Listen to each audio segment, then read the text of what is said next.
14 different blocks using different parameters and different tools and different machining styles, and to look at the surface finish on those to share them. So when we actually did the class at AU, we were passing the blocks out, handing them off. So this is kind of like the first time that we're doing a webinar with a webcam. So we're not going to be able to pass the blocks and hand them, but I am, besides having pictures of them, I'm going to put them in front of the webcam as we work on things. So I believe that, that you might have like a little image or a little window with a webcam image, and you can drag that up and down as needed as we go through the presentation. So without further ado, I'm going to just go ahead and go through this. This is most of the slides. I modified them a little bit for today, but most of it is from our AU classroom. So what we're looking at is exploring the factors that affect surface finish.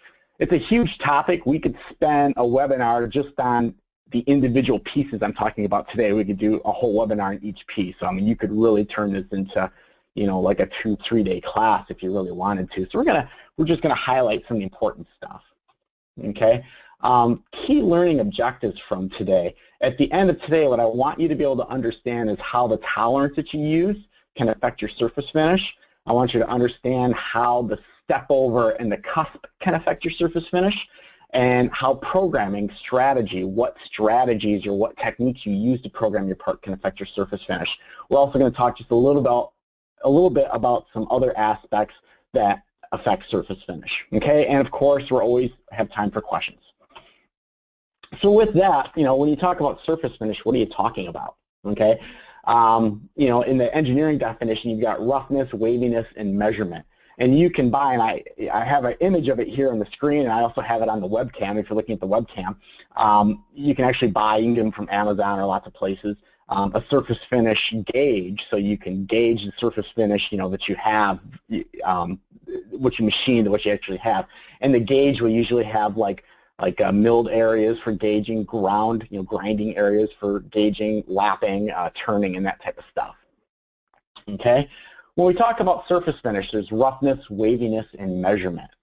The roughness is your finely spaced surface irregularities. In engineering, it's usually what we refer to as surface finish. You have a ball mill, you step over X amount, it leaves a cusp, that's your surface finish. Okay? Waviness are irregularities larger than your roughness, things that pop up because something happened. The tool deflected, the part warped, there was vibrations going on, a chip got stuck in it and it rubbed up against everything, stuff like that. And then you can actually measure surface finishes, using contact methods like a stylus, or non-contact methods with lasers and interferometry and I can't pronounce it, microscopy. Yeah, we'll skip that one. But I use the street definition of surface finish. So I'm located in Michigan, and we've got a lot of mold makers around here, especially from the automotive industry. So when I go to shops that are doing machining and they're doing molds and stuff like that, when they're talking about surface finish, what the owner really wants to know is how much time is my guy going to spend polishing the part. Okay, if he spends less time polishing the part, that's good. Let the machine do the work instead of the people, right? So that's going to be our definition for surface finish, our street definition. Okay, the parts that I cut, I wanted to have something small so I could transport them to Las Vegas for AU. And I found this part. It's actually, if anybody wants to take a guess, you can guess, but it's a Fender Stratocaster, the line jack. So if you've got a Fender Stratocaster guitar and you get your line jack for it, that's the cover for it. And I found a version of it, and then I just designed my own because I wanted to have something that had like better continuity of the surfaces and stuff like that. So I went into Fusion and made my own. But that's what we're cutting, just because it's nice and small. I like it because it's got curvature, like curvature in one direction in some areas and curvature in both directions in other areas. So, and plus some flat stuff so we can see the effects for surface finish. For the testing I did, it was all on a Tormach 440. Big shout out to the people from Tormach for providing access to the machine. You see, this is an old picture because the computer, the controller, and all the stuff's on a card table. That actually have a real desk for it now. But that's what all the testing was done on. And the interesting thing is that a lot of people say, well, that's an entry-level machine. You can't get a good surface finish. And the truth is, you can get a really good surface finish even on entry-level machines or less expensive machines. You don't have to buy a super expensive one. Now, the expensive ones might give you a really good surface finish faster than the less expensive ones. but you can get really good surface finish even on you know, entry-level equipment, or you know, you don't have to spend a ton. Okay. Also, I want to give a shout out to IMCO because they provided me a bunch of carbide inserts for my tests. So shout out to them. Yeah, Jeff, not to take away from what you're saying, but I think it's important that you bring that up. Oftentimes people think high-speed machining or high-efficiency machining, like adaptive, I need some big machine, or to get a good surface finish, I need some big machine. And the reality is that the concepts are universal. Constant cutter load, a nice step over a smooth tool path. These are things that scale. Thank you. So the first part of surface finish is your tolerance. Okay, and what do we mean when we talk about tolerance? We're talking about the chordal deviations. So when you output all of your G01 points on a 3D part, you know, from point to point to point to point, that's just the definition of a polyline, and your chordal deviation is just the difference or the distance from the big, you know, from that polyline to your spline, the actual math data that you're cutting. And we've got a picture of it here. So the more points you give it, usually the smaller the chordal deviation is going to be, or the tighter the tolerance you use, the more the better the chordal deviation is going to be. So we can kind of see that in this slide here. And I'm actually going to pop up Fusion. I've got Fusion running in the background with this part, and we're going to go ahead and see that on a couple of parts here. So here, if I look at this one, the parameters, okay, that's not the one I was looking for. Okay, we can go to the simulation tab, and you can turn on the points. So these are all the points that are on this part, you know, that we're looking at right here. And we can see the points have a certain amount of distribution based on your chordal deviation. So these are all the G01 points that are going to be output in the cutter path. And if I look at, say, another cutter path here, like this one, and before we look at it, let's just take a look at the tolerance was much looser, 0.12 millimeters. So as I would expect the points to be a lot fewer, okay? And then as we're going to see, the surface finish is going to be a lot rougher, okay? We'll get to that in just a second. Let's go back to our PowerPoint here. Okay, so I have a couple of blocks. You can see in the picture here, one was milled with a 0.12 tolerance, another one was milled with a 0.001 millimeter tolerance. So I am going to pop those up on the webcam real quick. And that happens to be number 4 and number 5. So here's number 4, and the webcam should focus here in a second, I hope. There it goes. And you can see that there's a whole lot of roughness along the barrel here. Okay, and you can see that you know, on the part and everything, versus number 5, which was cut to a much tighter tolerance. We'll let the webcam focus, and you know, it's a lot smoother. And if I put those two kind of side by side here as much as we can,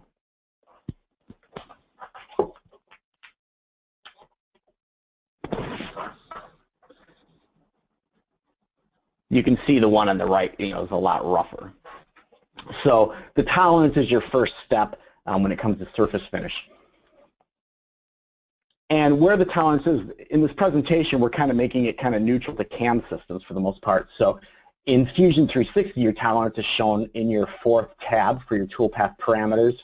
In PowerMill, it's in your basically the tolerance for the type of cutter path that you have. If you're running FeatureCAM, the tolerance shows up in your milling parameters, the 5th tab. HSM Works over here on the left. Again, the 4th tab. That's the nice thing with HSM Works and Inventor HSM and stuff. All those interfaces match, you know, from tab to tab to tab. So it makes it a whole lot, very, very simple to go from one to the other. And in Inventor HSM. Okay. But when you talk about tolerance, excuse me, not only do you have the tolerance of the CAM software, but you also have the tolerance of the mill. And a lot of people don't realize this, but mills don't necessarily go exactly through every single point. Just like if you were in a car and you take a bunch of cones and you put the cones, you know, in a parking lot and you go through the cones, your car will actually do like rounded motions and it'd be smooth. It wouldn't be like polyline, polyline, point, point, point. You wouldn't stop all the time. And mills kind of do the same thing. The controller reads the point data, and it says, well, I need to drive this motor this fast here, and then slow it down here, and then speed it up here, and then this drive has to, go at these different speeds, so that it follows all of your G01 shapes. And so this is the one example of where maybe a higher end machine is going to do a better job than a quote unquote lower end. Absolutely. Absolutely. So yeah, all machines when you buy them are going to have different tolerances that are just based on the hardware of the machine, the actual drives, and if you've got, ball screws or whatever the hardware is that it's using to run, there's just a tolerance built into that, okay? And some of the things you want to look at when looking at machines or giving it the points is there's the point density and the point distribution. The density is how many points that you have total, okay, and that's often controlled by your tolerance. The tighter the tolerance, the more points that you have. And the point distribution is how evenly they're spaced, okay? So let's talk about tolerance on different mills. So if you're using, and like some of the Fanuc controllers have the P10000 that turns smoothing on and off, okay? This is an interesting one. Around here, like at Single Source Technologies, who sells Makinos, when they set them up, they'll set up M codes, M250, M251, and M252, and there's a different tolerance associated with each one of those. So for example, 250 will be roughing and 252 will be finishing, and 251 is kind of in the middle. So if you're roughing, let's say you left 20 thousandths as your tolerance for roughing, you can let your machine be a little bit looser, okay, maybe, 2-3 thou, who cares because you're leaving 20 thou anyways, versus when you're finishing, you want the machine to be a lot tighter. So the machine can run smoother, and smoother is the same thing as saying the machine can usually run a little bit faster if you can loosen up that tolerance a little bit as it's running, for its own internal splining and stuff like that. So the Makino has one way of doing it, and they control it with M codes. A Heidenhain has a separate way of doing it. There's your cycle depth, tolerance. I think on Haas machines, depending on the controller, you've got the G187. But the point that I'm making here is that a whole lot of milling machines have different ways of giving different tolerances for the controller to use to control those drive motors. Okay, so if you want a really good finish, you want to make sure that you've given it in your post-processor the parameter that it needs for machining with the tight tolerance. Because if you give it the loose tolerance, the fast speed, say, on your machine, and then you look at the finish, you'll be like, well, it doesn't look that good. That's because the machine's tolerance itself was loosened up in the controller. Okay? And this is where, as Al pointed out, the more expensive machines give you really fine control over that. You can have like a super tight tolerance on the Makino or rotors or something like that, and you can loosen it up when you want to go faster. Okay? If your machine tolerance is low, say 1 thou, is there any benefit to programming the cam tolerance tighter? And that's a really interesting question. So for example, let's say your machine's tolerance is no better than 1/1000th of an inch. Is there really any benefit to using a tolerance in the cam system tighter than 1/1000th? And that's something that you have to test on your own, to be honest. But in general, I have found that it's better as long as you don't bog down the controller with too many points. So if the controller can't handle a ton of points, then you don't want to do it. However, the extra points usually does help out the machine's internal algorithm. So even if it can't match them exactly because its own tolerance isn't that great, an example of that is the Tormach that I was using. It's not, it's a good machine, but it's only like a 1 thou tolerance machine. But yet you can cut to a tighter tolerance, and as long as the controller is not bogged down by the points, it ran very fast and very smooth. Or it ran fast as that machine could be. If you use PowerMill, one of the features that they have is the ability to give it an extra point distribution, basically saying that you've got all these points based on your tolerance, and you can see that picture in the lower left corner. So besides the points based on the tolerance, I'm going to add extra points in between those so that the distance from one point to another point is no bigger than X amount, whatever you type in. And that gets to the point distribution part of it, because the machines, when they do the internal splining, they love an even distribution. Just like if you were to put cones in a parking lot, you would love the cones to be evenly spaced versus, oddly spaced. Okay? Excuse me. Jeff's got a cold. I apologize for that. Step over and step down. How does this affect your cusp and scallop? Okay, your cusp, especially if you're finishing with a ball mill, that's your the area left over from one step to the next step, and then you've got that little cusp, scallop, whatever you want to call it, that sticks up in between, kind of shown in that picture there. If you're on a horizontal surface, you can calculate your cusp based on that calculation that I've got there at the bottom right, or just put it in a spreadsheet like I normally do. But the problem with the cusp is when you have that step over and you're not on a horizontal surface, okay? You've got a sloping surface, you've got an angle, or especially curvature where the cusp, from one step to the next step to the next step is constantly changing, and that really affects how your surface finish looks.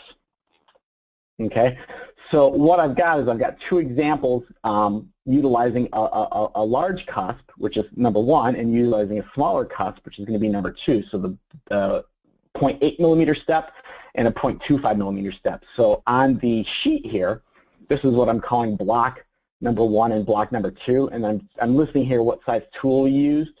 I've got both the metric and inch sizes, what the tolerance we used, what the step over was, and then just the spindle speed and cut direction, stuff like that for information.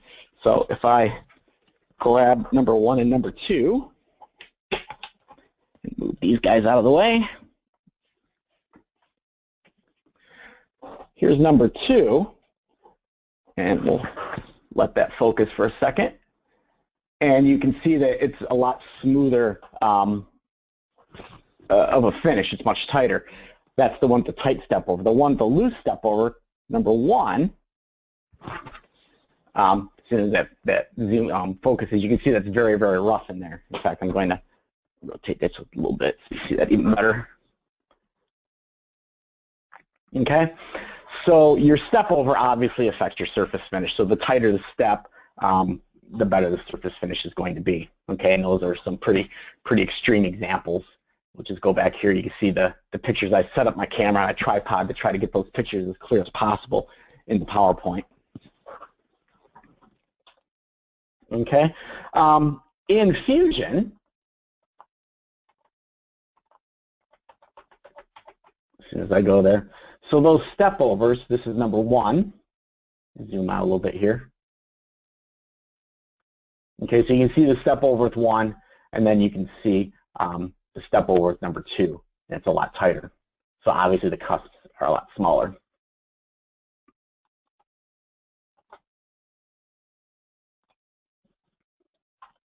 Okay, where the step over is in Fusion, it's in the interface here. This is again also in the fourth tab, in the same place that the tolerance was in PowerMill, same place in FeatureCam, this tab here, second tab actually, in HSMWorks, and then Inventor HSM.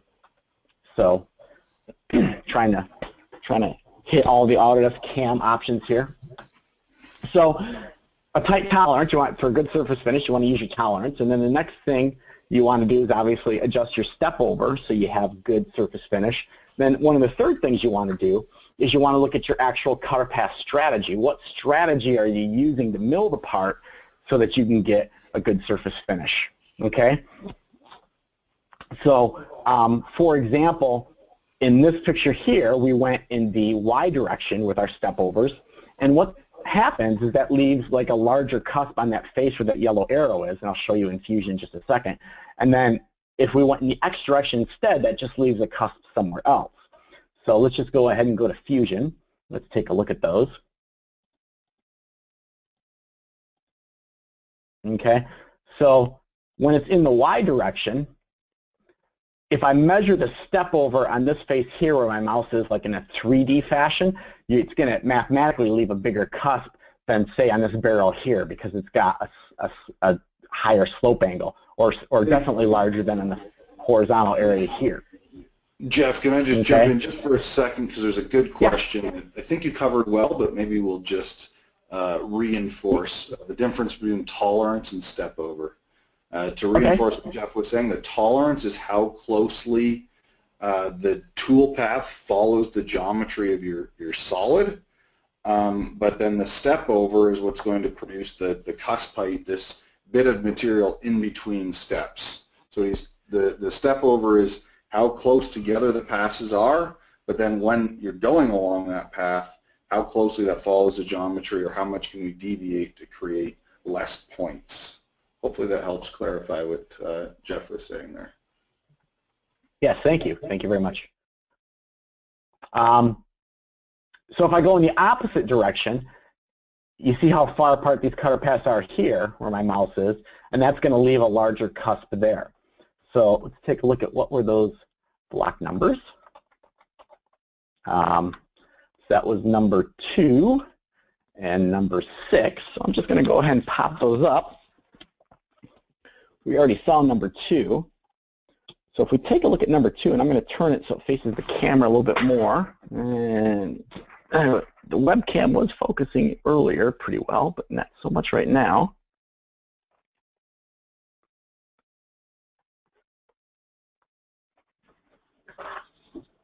Along this face here, especially, you have a higher cusp. Okay. Now, if we bring the other one in, which was number 6, right here, this front face is going to be very good, very clear, with hardly any cusp. Let's rotate that around. However, it will be leaving a larger cusp right here, where the pen is, okay, for finish quality. So there's a couple things we can do to address that situation, okay? One thing we might try is we might try the contour strategy, or in other systems like PowerMill, it's called Z-level finish. So instead of going back and forth, either in the X direction or Y direction or some angle in between, we're going to step down from top to bottom. Now, these parts I was cutting are aluminum, and the raster option works really well. If you're cutting something that's really, really hard, you're probably going to want to do a contour option anyways, because the tool deflects less, okay? So this is what we call a contour option, and I'm going to just pop that up in Fusion to show that to you. Okay, so it steps down from top to bottom. I'm going to go ahead and simulate that for you real quick. I'll turn off the points, hit the play button. So it's just kind of doing this nice roundy simulation there. I really like how the HSM algorithm handles like stepping down from one layer to the other, because it comes off just a little bit and it does a nice blend in. So it's not like spending a whole lot of time in air or wasting time coming off and on and that type of thing. It's really quite efficient. Okay, so the downside is again, you can see in this area here at the very top, we're probably going to have a little bit of a cusp, okay? And in fact, that is the situation. The arrow's pointing to it right here, and I'm just going to bring that part up also. Okay, and if it's, let's see, not yet. Maybe I can bring it a little closer.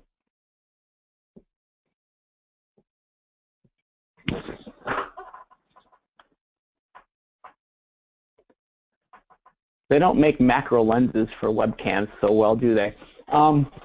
It was focusing earlier. So anyways, it's right here at this very top. You can see that there's like a little nub there. And it's because of that step down. Okay? I have a better picture, obviously, on the screen here. So another option you might do is a constant scallop. Constant scallop is gorgeous in the fact that it's a 3D step over. It's not stepping over like in a 2D plane, like as you look at it from above, and just the step over is like the same, and regardless of the slope of the surface and stuff. Here, the step over changes, or the step over is constant regardless of the slope. So whether you're going uphill, downhill, or flat, the step over, if you measure it in a 3D fashion, is the same. Okay, and in Fusion, let's just go ahead and take a look at that. That's scallop here. And I'm going to go ahead and do a simulation on that. And I went from the outside to the in. I'm just going to go ahead and speed it up, let it get onto the part a little bit. So it starts climbing up the part. So the step over, regardless of how steep the slope of the surface is, like on the wall here, it's vertical right here. And then we've got like a fillet here, and then it's flat here. So, but regardless of the angle or the slope at that point, you've got a 3D step over. The beautiful thing with a scallop cutter path like this is that you notice the tool stayed on the part the whole time. It never like went off and back on. And that's pretty common that you get, for those shop owners who see 3D parts being cut and they complain because the tool's in the air a lot. This is one of those cutter paths where the tool just stays on the part and it's not bouncing around in the air. The downside with it are the collapsing areas, because eventually all shapes start to collapse. Unless you start with like a circle to begin with, it all starts to collapse. So this is these little V-shaped options here. And you're getting exactly what the calculation is. You're getting something that's very good. You're getting a constant scalp. You're getting a constant chip load, which is excellent for your tool. The downside is where... Oh, sorry, finish what you're saying there. The downside is where it collapses here. You see that in your finish, and in the mold industry, the guys they taught me the term snail tracks. They call it snail tracks when they leave that. So you can kind of see that collapsing. Yeah, go ahead. Rob Lockwood did a good webinar for us a few weeks ago or months ago. If you didn't watch it, but he's also got a YouTube channel where one of his more recent videos talks about how you can get some better control over the scallop tool path. So if you haven't watched that video, quick shout out. Sorry for jumping in.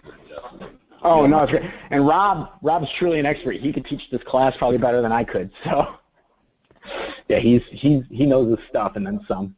Okay, so scallop is a really good cutter path to use in certain situations, depending on the finish you're looking for. Now that, even though we see that collapsing motion in the part here, it'll bench out real easy.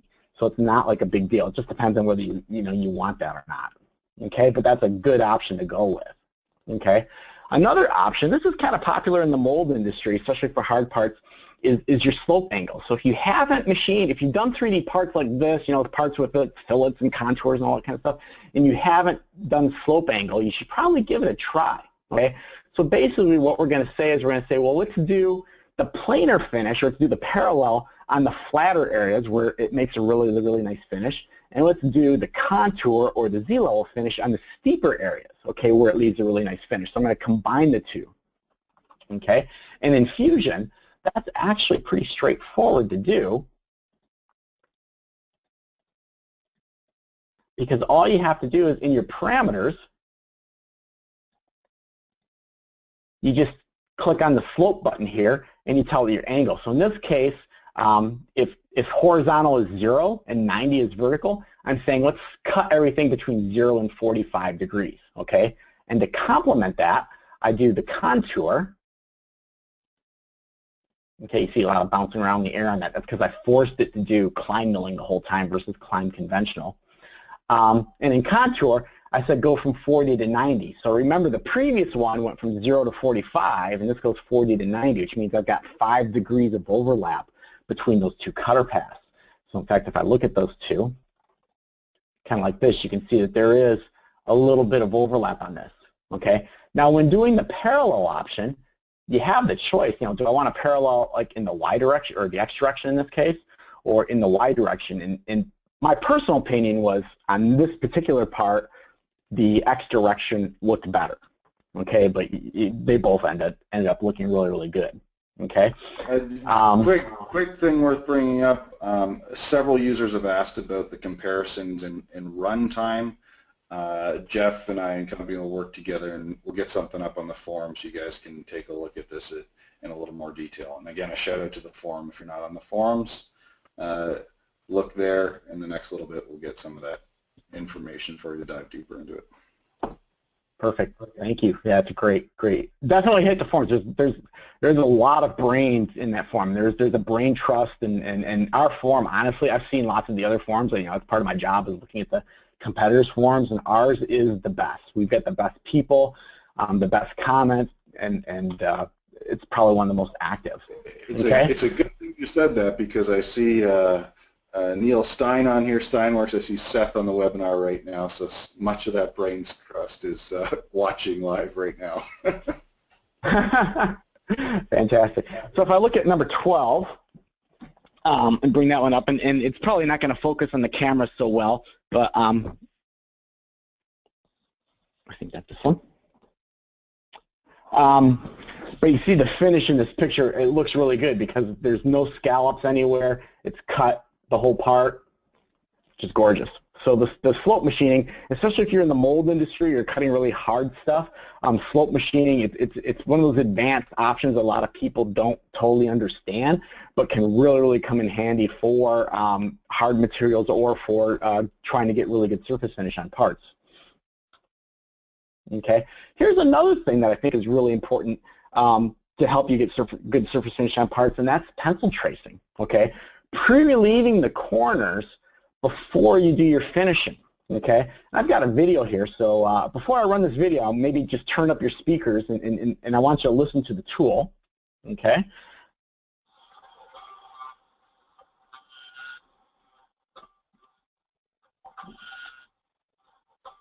I don't know how well you hear it, but every time that tool's in that corner, you know, when it's going from the flat part and starts going uphill, you hear it suddenly take like a heavier cut, like you know,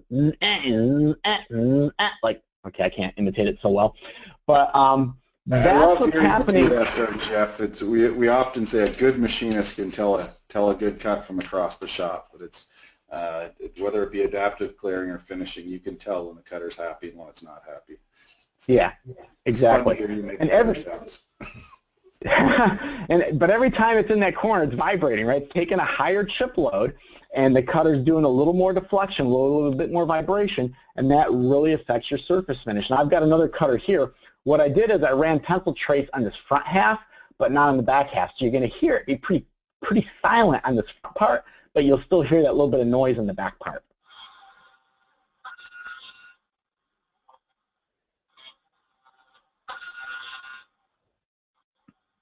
Hey Jeff, this is Jordan. I don't know about you guys, but the video on my end is just a little bit choppy, so we might want to skip ahead.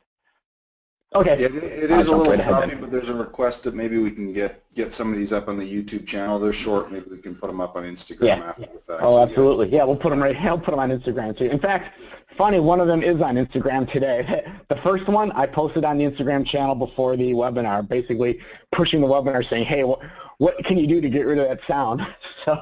Okay, so I'll post a link to that to the question on the question and answer. Yeah, great. But yeah, look at the picture on the screen right now, the one on the left versus the one on the right. And really the only difference is, well, one was cut in the Y direction, one cut in the X, but one was pencil traced, the one on the right was pencil traced, and the one on the left was not, okay? And if you look at the one on the left, look in the corner where the barrel of the part meets the horizontal or the flat area, and you see that the surface finish there looks pretty bad, right? And the reason it looks pretty bad is that's your tool vibrating. In fact, those marks, when you look at it, they're not in line with the cutter path, but they're actually in line with the normal of the surface, which shows you that the tool was deflecting perpendicular or normal to the surface at that location, okay? So, you know, I highly recommend if you're doing 3D work, pencil trace your parts that it pre-relieves the corner. It takes material out of the corner before you finish. So notice the one on the right looks a whole lot better. Okay. Pencil's the tool that makes you look like a professional. It's the one that makes your parts look nice. Exactly. So pencil trace right here. It's real easy to set up, and then you can give it like a parameter of like how many passes do you want to have and how much distance you want the passes to cover and that and whatnot. On that last picture I had, I actually.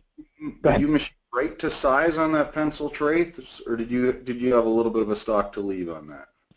Yeah, so that's an excellent question. So I actually, on the one, I finished the part with the 3/8 inch ball, but to do the corner, I needed to use a 1/4 inch ball. So I actually pencil traced it with the 1/4 inch ball before I finished it with the 3/8 inch ball. So there was no way that cutter was going to be engaged in extra material in the corner. A lot of people pencil, like let's say you're finishing and you've left 10th thou or 20th thou, well, probably not, maybe you left 10th thou or 5th thou. They'll pencil trace and maybe pencil trace to +1 or +2. I've seen that a lot. Some people prefer pencil tracing to 0. I think it just depends, but I personally, when I've done it before, is I've pencil traced, I've left 1 or 2 thou, and then I've gone and pencil traced when I was done, just to clean up any irregularity in that corner. I mean, it takes more mill time. Sometimes you'll go a little past, a 1/2 thou past or 1/2 thou past, and Yeah. you're not going to have any marks in that nice little pencil trace that pops your part out. Exactly. Good question. Okay. Thank you for asking that question. So let's talk about tools for a second. So far we've talked about tolerance, we talked about step overs, we talked about strategies. Okay, let's talk about tools. And this is obvious stuff. I think a lot of you know it, but it never hurts to just reiterate it. The more rigid the tool, the less deflection it's going to do. Okay, we saw that finish in that corner because that's how much the tool was deflecting and that's how much it was vibrating. Okay, shorter tools deflect and vibrate less. I didn't put it in here, but I've got a picture where I was milling the part. I literally only had half a mil of clearance between the top of the part and the machine, the tool holder, because that's all I needed. It was plenty. Nothing was going to hit. So use the shortest tool you can. Okay, that's going to cut the part. Strong tool holders allow for stronger tools. So if you're investing in machines that cost $500,000, $250,000, plan on spending the money for really good quality shrink fit tool holders also, okay? Because that will help you to get the most out of that machine. The bigger the radius, the larger the step for the same scallop. That's just math, right? The bigger the ball nose, the bigger the step over you can take and get the same scallop. But also that means the tool is more rigid. The bigger the tool, when you do that, it's more rigid, so it's going to deflect less also. And the more rigid the tool, the faster you can go. So a lot of it gets into speed, okay? I've got a picture here. I won't put all these in front of the webcam because you probably won't see much of a difference, but I did the part with finished the part with an 1/8 inch, a 3/8 inch, and the 1/4 inch. The surface finishes ended up pretty good. I think on the upper right hand, the 3/8 inch one, you get that little like cloudiness there on the part. I think I maybe was actually going too slow. I've seen that before. But let's take a look at those cutter paths in Fusion. So just one second while you're talking about tools, because the question had come up. All of what Jeff is doing here is a ball nose end mill, and there are times when you're cutting at the center of the ball. There was a question about using a bull nose end mill.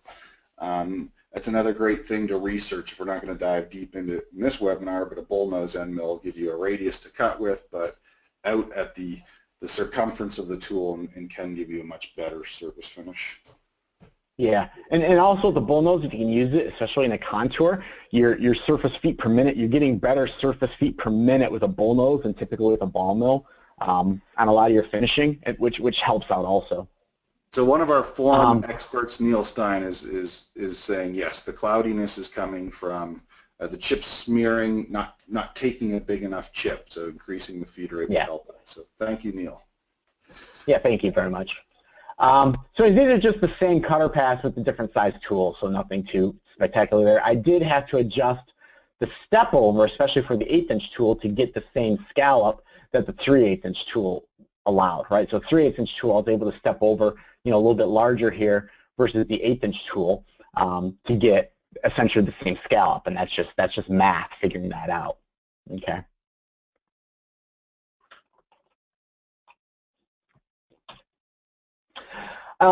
So some other things that can happen. Oh, did I skip? No, I guess not.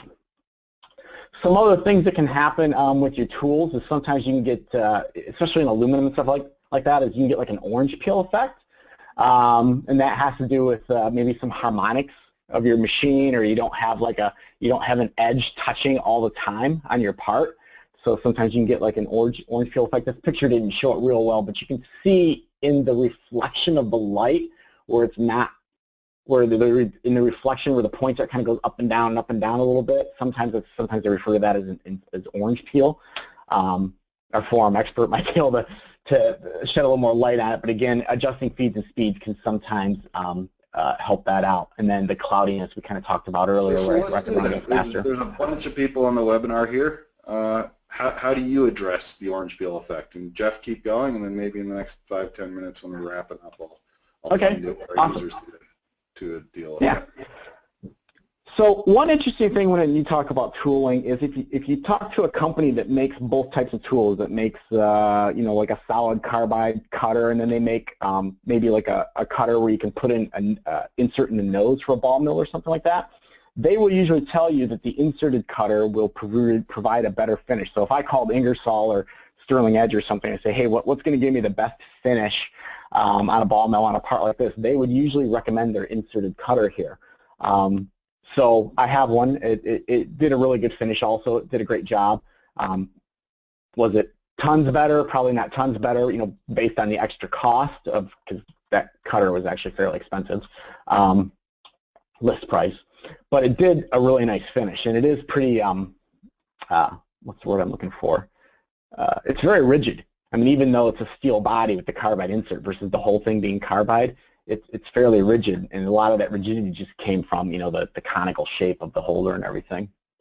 So tooling, get the correct tooling, let people, recommend what tooling to use. Talk to your machine tool people. So here's the part we used, that cutter that you just saw. I used the slope strategy and everything.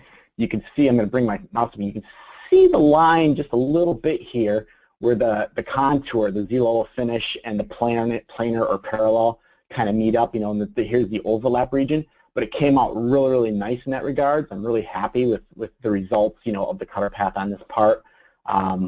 Nice and smooth, hardly anything to polish it. Speaking of polishing, I have a story. We're almost done with the presentation, but I have a friend named Dave, and he's a one-man machine shop. He's got two mills, and he's got his own machine shop. It's just him. And so this is how he cut 5 strokes off of his golf game. So Dave used to do a lot of work on emblems like you see here, where basically it's not a high pressure mold, it's a low pressure mold where basically they would cut the part that you would put in a graphic of the emblem, and then they'd inject the plastic over that or under that. And he was making these, just tons of these at a time.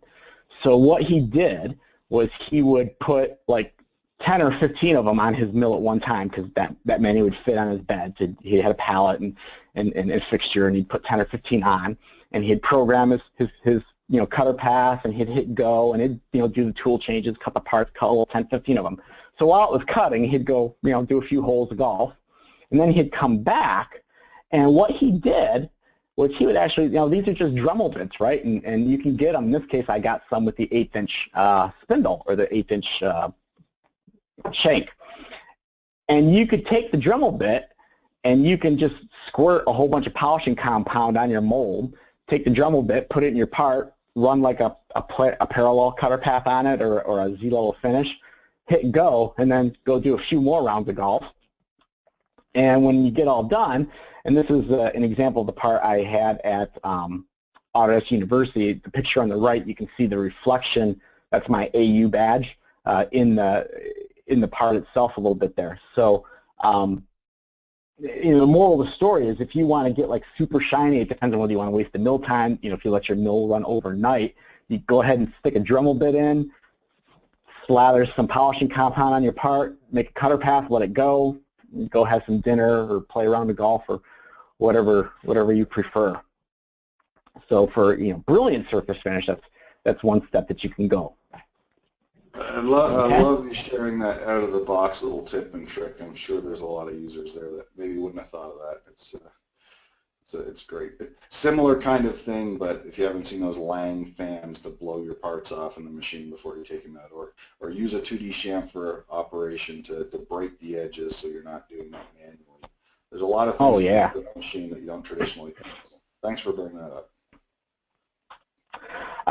So in conclusion, for a brilliant surface finish, be aware of your tolerance and smoothing settings on your mill. Okay, incorporate those into your post-processor if you need to, depending on what type of mill you have. Use an appropriate tolerance for your mill and your part. If you have the ability to give it, if your mill can handle lots of points, give it lots of points. Utilize tight step overs, obviously, that controls your cusp. Pencil trace, relieve those corners before you finish, okay? I do both. I'll relieve it, finish, and then hit the corners again just so they look better. And then use the sturdiest tools and holders that you can. Keep it, have it hanging out of the holder as little as possible, but the minimum amount possible. Okay? Tormach gave me the mill, or provided me access to the mill, and then IMCO gave me some of the tools that I use. If you've not heard of the Autodesk HSM bundle, that was just announced earlier this week. So that's the bundle with the the SolidWorks version, the Inventor version, and Fusion all in one, so you can design however you like in the most used design products in the world, and then machine them in a common HSM interface. So I don't know, are there any other questions? I know Al's been answering these questions as we go along, but has anyone posted any others, or? No, I think it's all been pretty good, pretty well answered. A couple people giving some comments around how the smoothing works on different type of machine control. So Linux CNC Tormach is a G64, a P and a Q number. That's maybe worth sharing. Neil's suggesting your orange peeling was from some rigidity issues. Well, that could be, yeah. But if there's any more I was just questions, using a voice. We got a few minutes here, and a lot of people just very thankful for presenting this information. It's been great, Jeff. Yeah, Thank you. so guys, I appreciate everybody who took the time to come. Thank you. Around over thickness. Yeah, I'll hit that one. So the pencil toolpath has something called over thickness. What the pencil toolpath does is find any internal corner with a radius equal to or smaller than the radius of the cutter.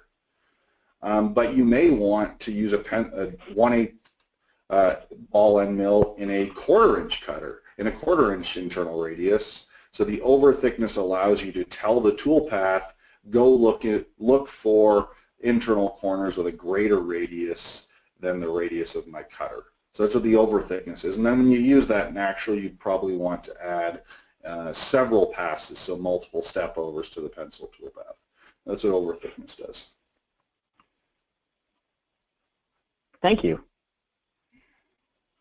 That was a great explanation. On the recording, yes, this and all of the recordings do get posted. Generally, that gets done sometimes as early as later today.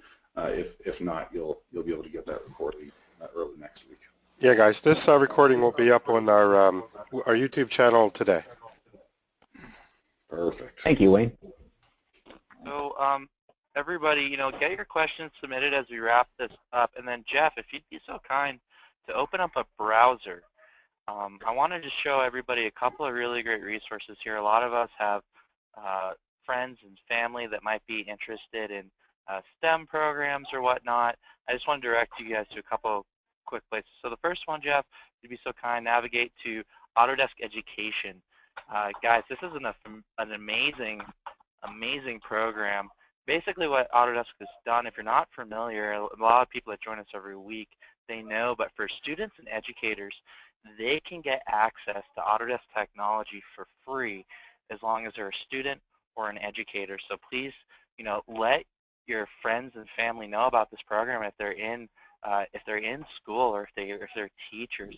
You can look at all these different products and you can get Fusion, you can get HSM, you can get this platform. Just amazing stuff. So I'm a huge evangelist of our education program. Another thing, Jeff, and it's free. And it's free, yeah. Your favorite. And it's free. I mean, holy smokes, no one else does that. Yeah, it was a few $100 million business that Carl, who's going to be Carl Bass, the CEO of Autodesk, who will be our guest next week. So guys, make sure you come back next week. You'll get to meet the CEO of Autodesk. You'll be able to submit questions and whatnot. And it's really Carl, the machinist. We're gonna introduce you to him in a light that most people might not understand. But Carl's a huge maker. We're gonna have Wayne and Tim Paul out at Carl's shop. So this is gonna be, one of the coolest ones that we've done yet. Another resource, Jeff. Go to one second while you're on education there. Sure. A couple people mentioning here that they've got younger children.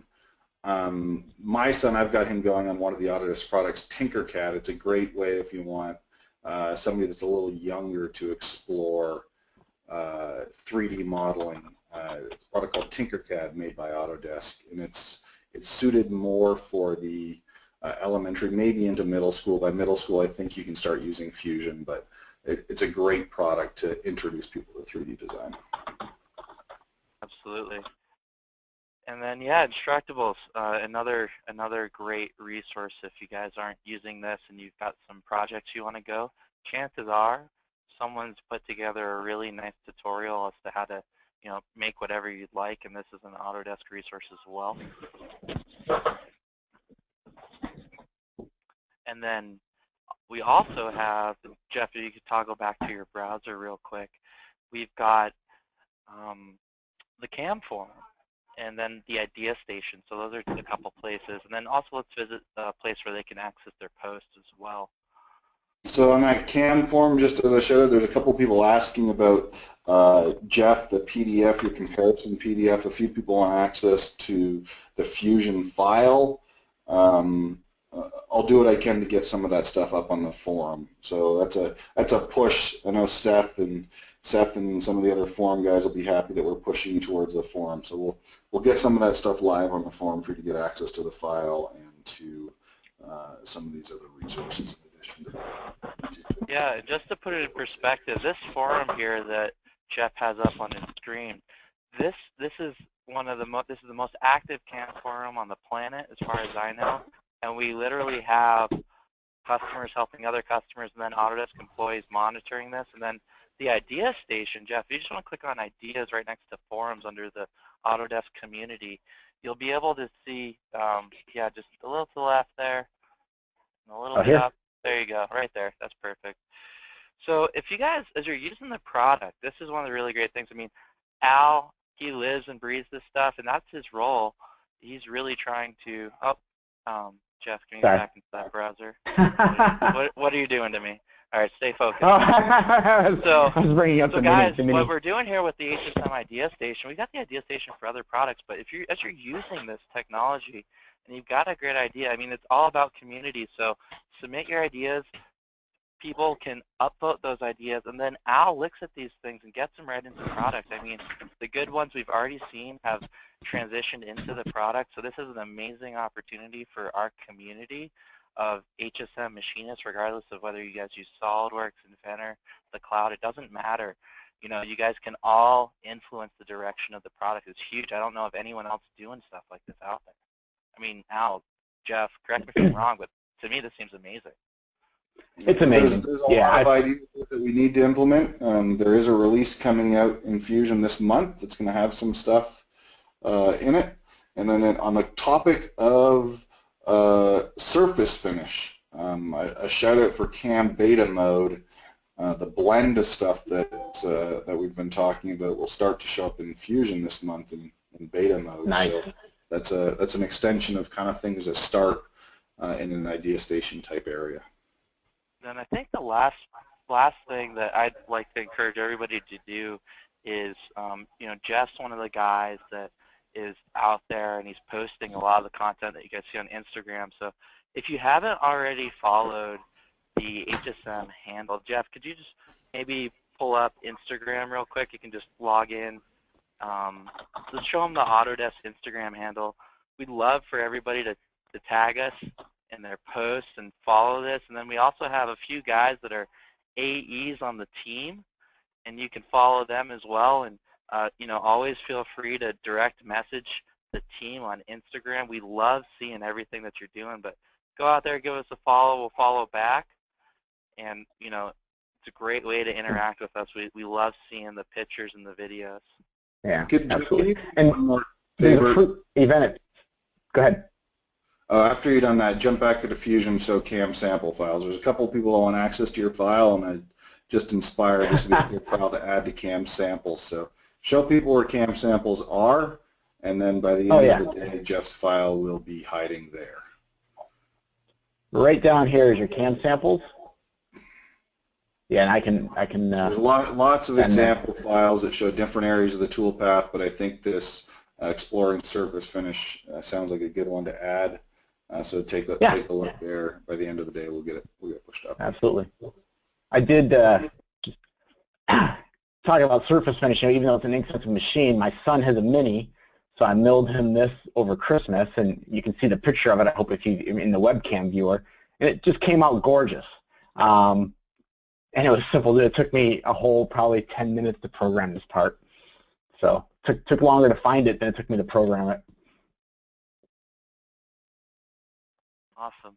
So everyone, Jeff, Al, thank you so much. Jeff, we'd love to have you back. Maybe we could schedule a time for you to do a deeper dive into one of the topics that you feel would help our customer base. What do you think about that? Oh, I'm always happy to help and come in. Awesome. So thank you for the invite on this one, and thanks everyone who came and checked it out. Perfect. And then Al, thank you so much for joining us. I know this isn't a part of your requirements of a function of your job at Autodesk, but we really love having you on. So thank you so much for joining us. And next week, everybody, we have Carl Bass, the CEO of Autodesk. He's going to be joining us for the HSM Hangout. So tell a friend, let them know, sign up, register. We are limited to 1,000 registrants, and we're about halfway there. So we'll get the invitation out there for you. We'll post it on our social page. You can follow us on Facebook at Autodesk HSM. But Shop Talk with Carl, super informal, just kind of a fireside chat talking about some of the projects and some of the vision that Carl has for the maker movement and manufacturing. And one of the amazing things that has enabled the HSM platform to grow so rapidly is Carl's vision for machining. So truly a phenomenal event to be able to tune into and just get to know Carl a little bit better. I've met him a few times. He's a great guy. I know Al works very closely with Carl, so very excited. So thank you so much, everyone. We'll see you next week. Thank you. Carl Bass as our special guest, and we'll try and get Jeff JJ back. Be sure you get out there, follow him on Instagram, and we'll go to work and we'll get this recording out for everybody. Thank you so much. Have a great day.